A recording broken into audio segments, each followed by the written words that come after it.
Hello and welcome to the PhD Life Raft podcast. I'm Emma Brzezinski and today I am talking to the awesome Stephen Segal. We are talking about moving from novice to expert on the PhD journey. We talk about going in circles, we talk about the gift of curiosity, and we also talk about trusting your own intuition. So I do hope you enjoy this episode.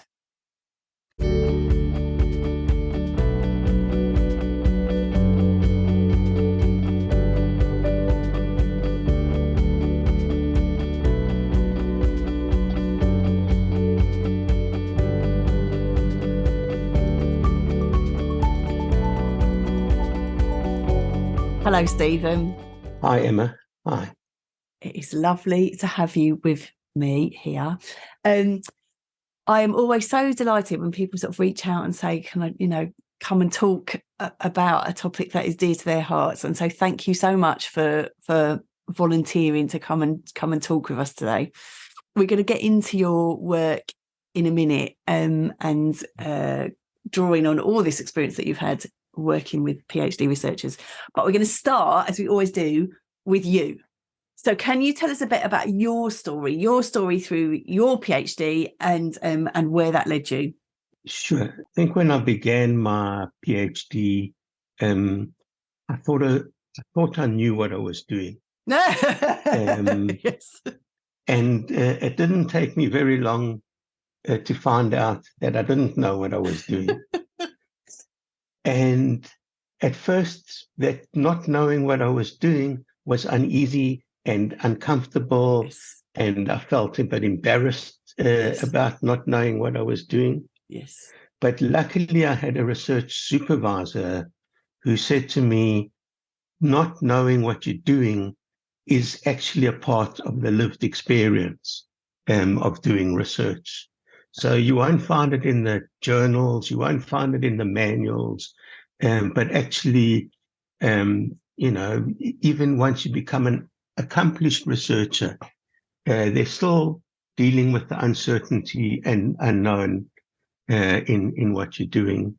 So that helped me very much, and it kind of enabled me to turn a potentially negative self-doubt into a positive opportunity for learning experientially. And again, in retrospect, when I look back on it, I had a little framework that I took from the painting to the paintings of Vincent van Gogh and the way he described how he does art.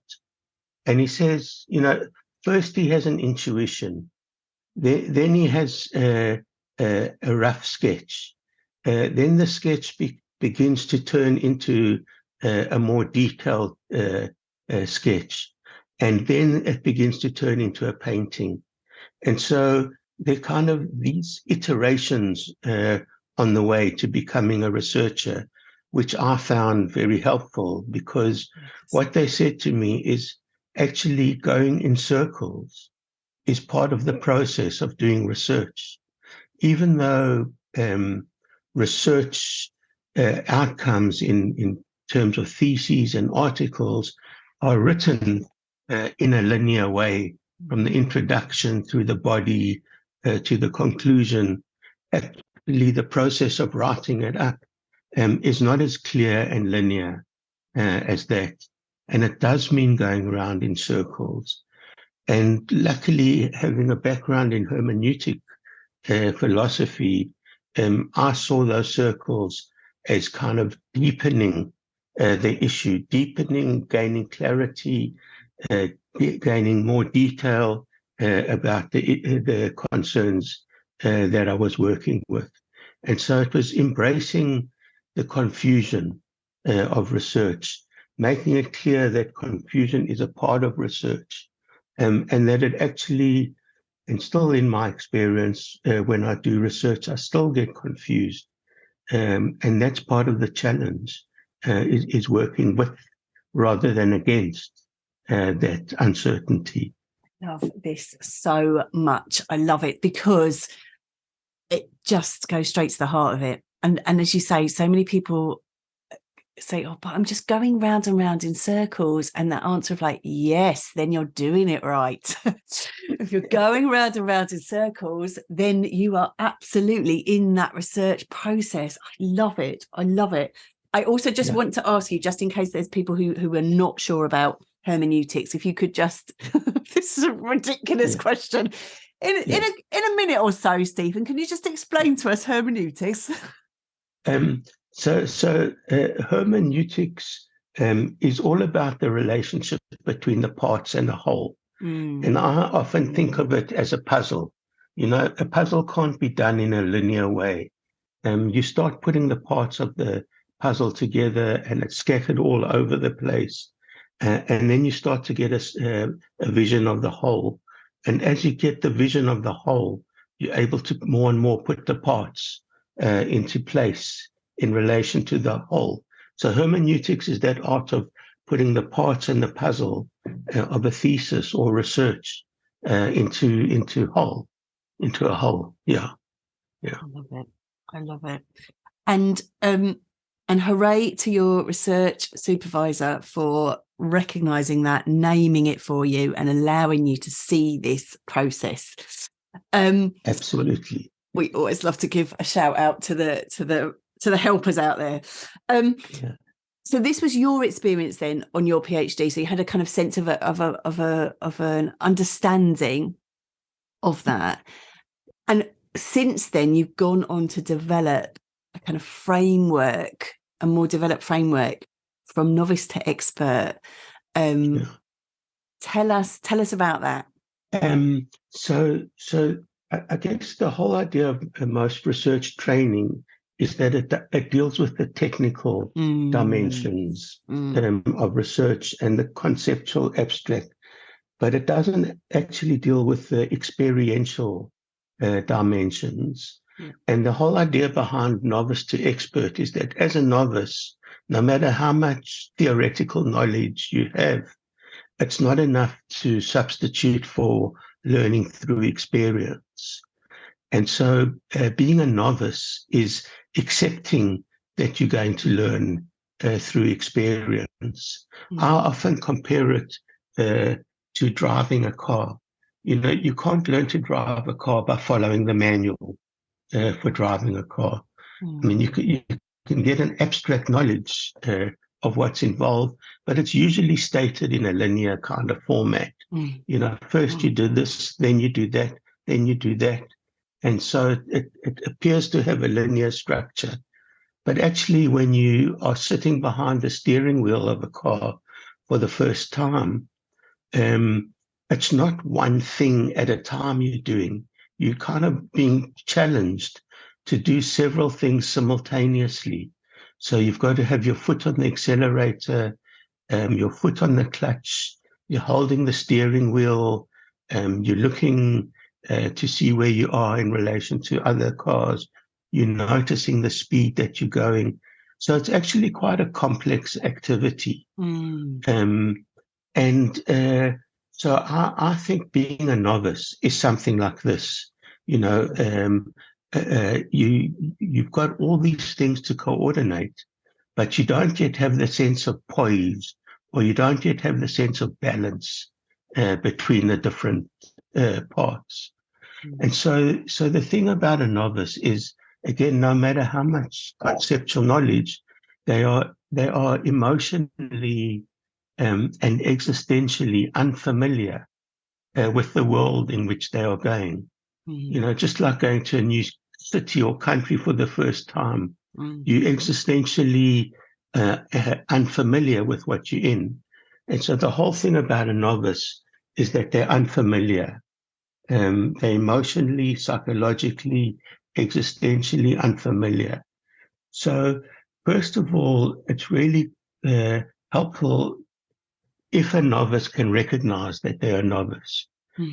Because I think what often happens in research programs is people go into this experience of not knowing what to do, but they also like to try and hide it because they're not supposed to not know what to do. And so then we get the so-called imposter syndrome, and people feel they're busking in what they're doing, and they're putting on a face of kind of, showing that they know what they're doing, when really underneath they in states of uncertainty and even anxiety in some cases. And so for a novice to accept they're a novice allows them to turn this experience of being new to research, or new early start career researcher, it allows them to turn that into the opportunity for curiosity about what they're doing. So Yes. it's moving from a defensive response to saying, I'm curious about myself becoming a researcher. This is interesting. I'm in the process of becoming a researcher. And this is part of what this is part of what the experience of becoming a researcher involves. And so it's kind of curiosity at what's emerging out of yourself as you face the challenges of doing research, because we don't really know who we are as researchers until we actually conduct research.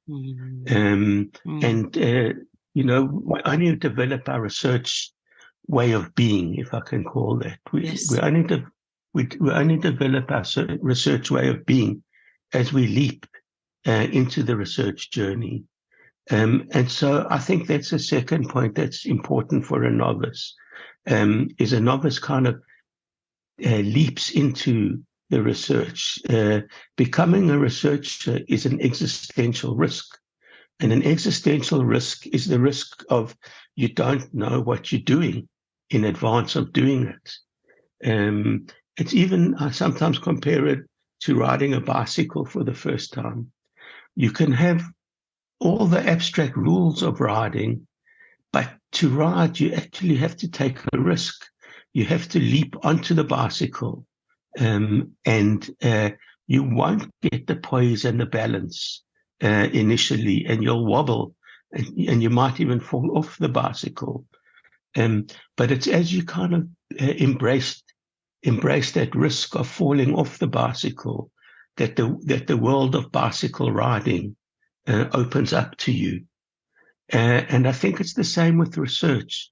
It's one needs to be able to embrace the risks, the wrong turns, the not knowing where you're going, the self-doubts along the way.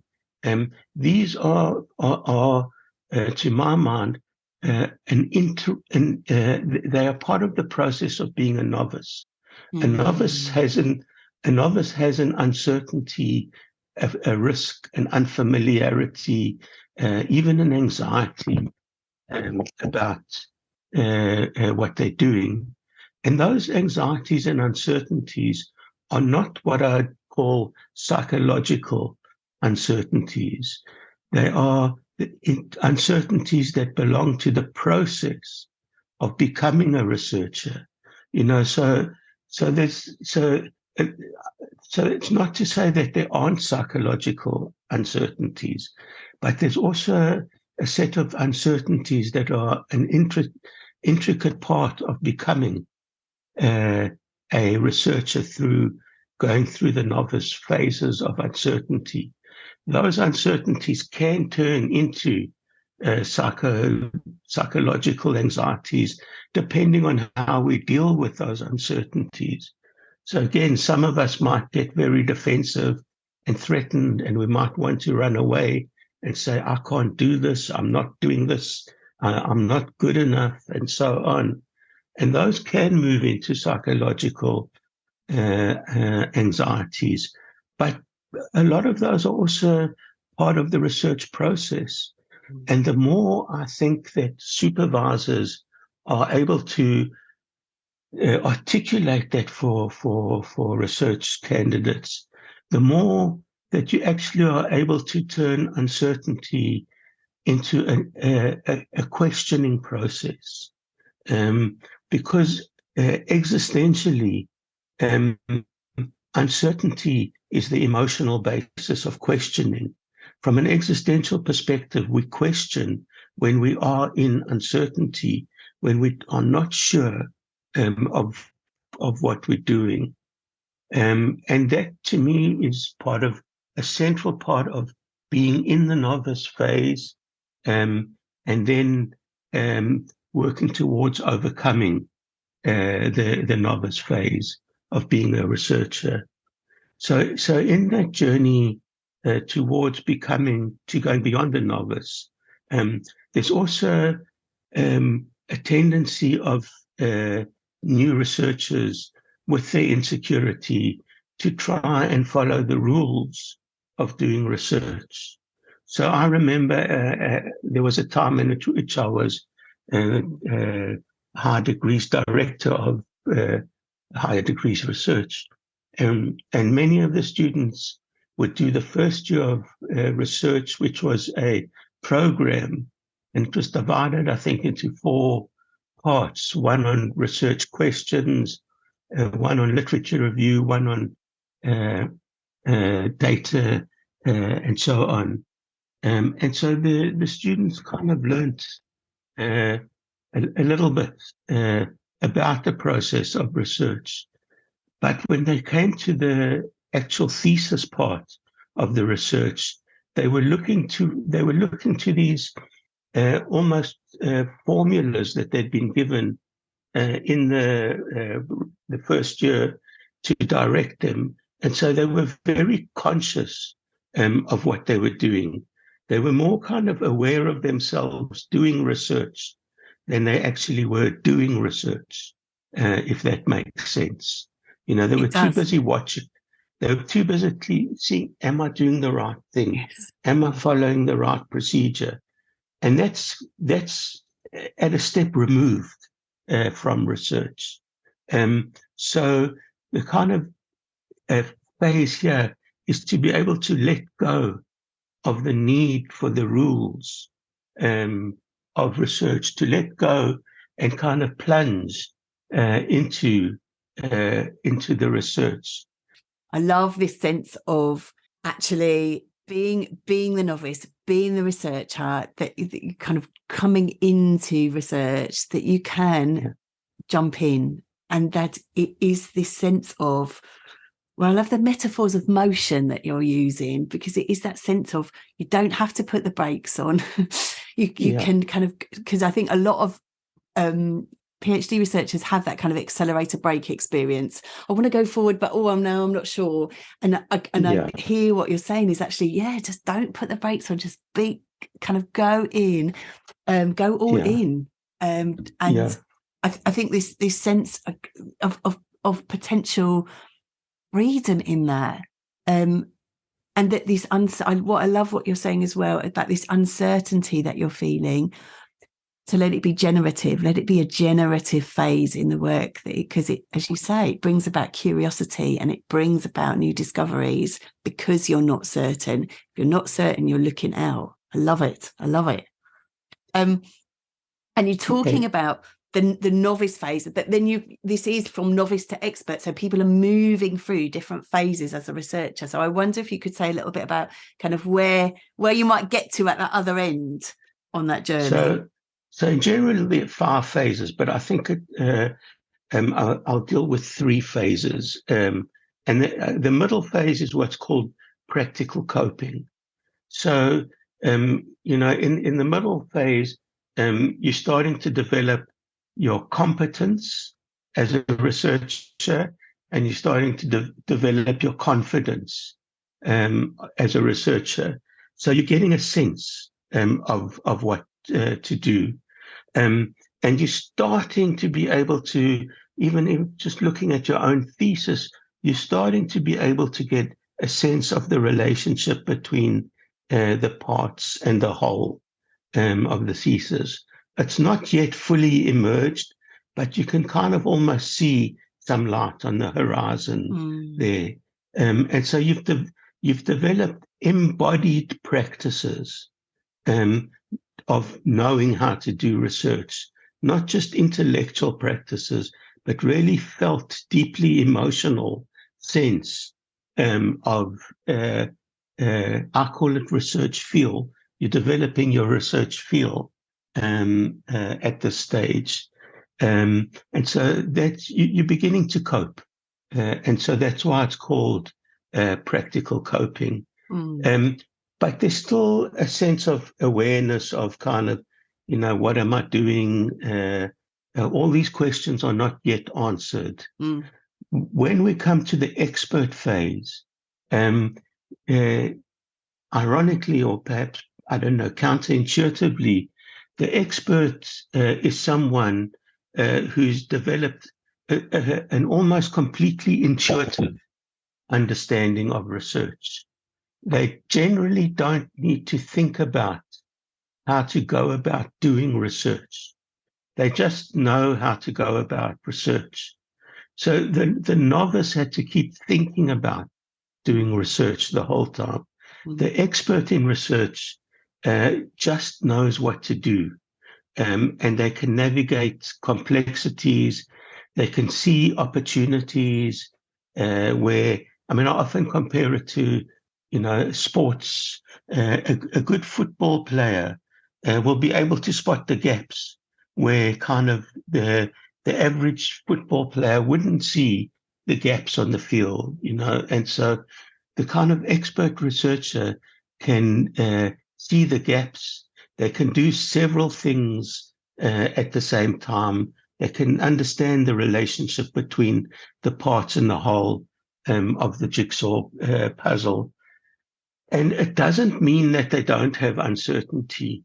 I still, when I'm writing and reading, I still have a lot of uncertainty in what I'm doing. And part of me is kind of edgy to just push it out of the way.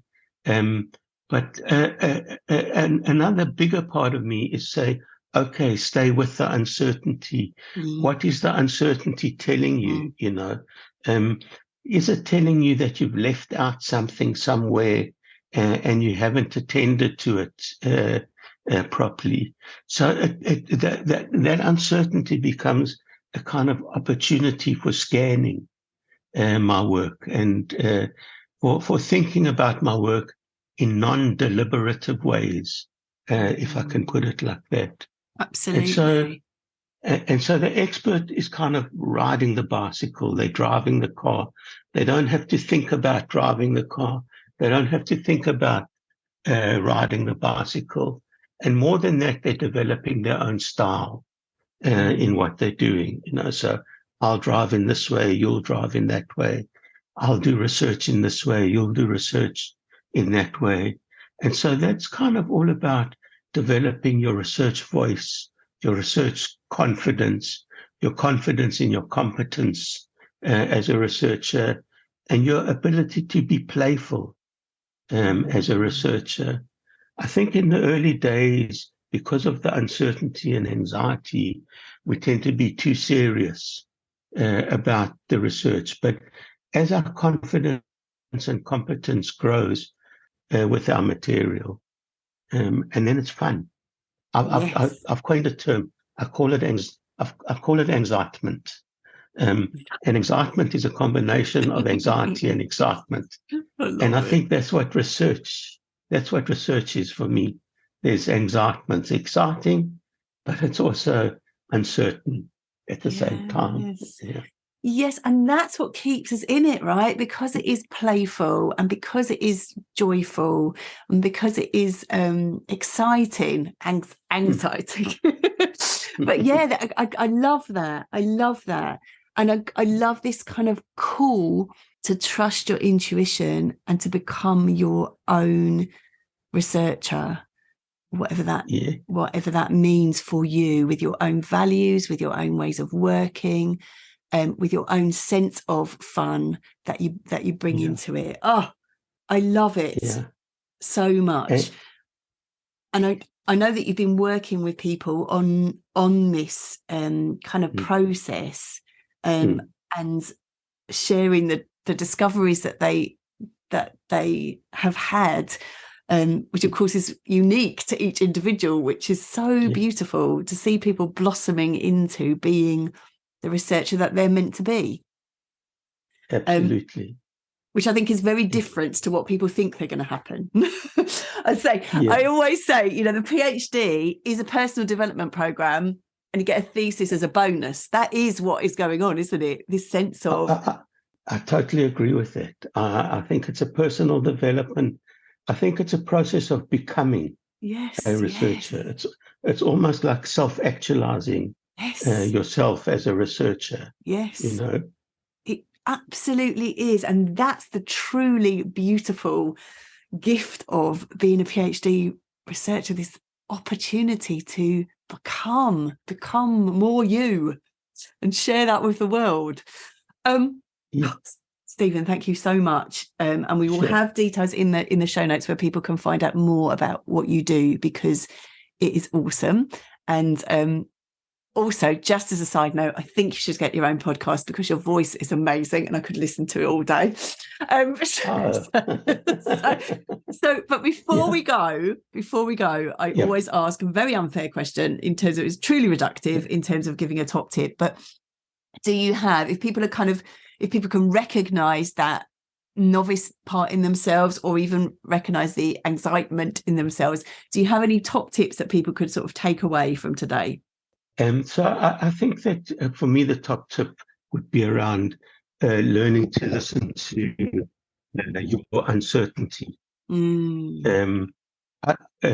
Get away from those old attitudes to uncertainty that it's a bad. Actually, your uncertainty is a voice that's telling you something. Listen to that voice. Yes. Yeah. Oh, yes. Listen to yourself.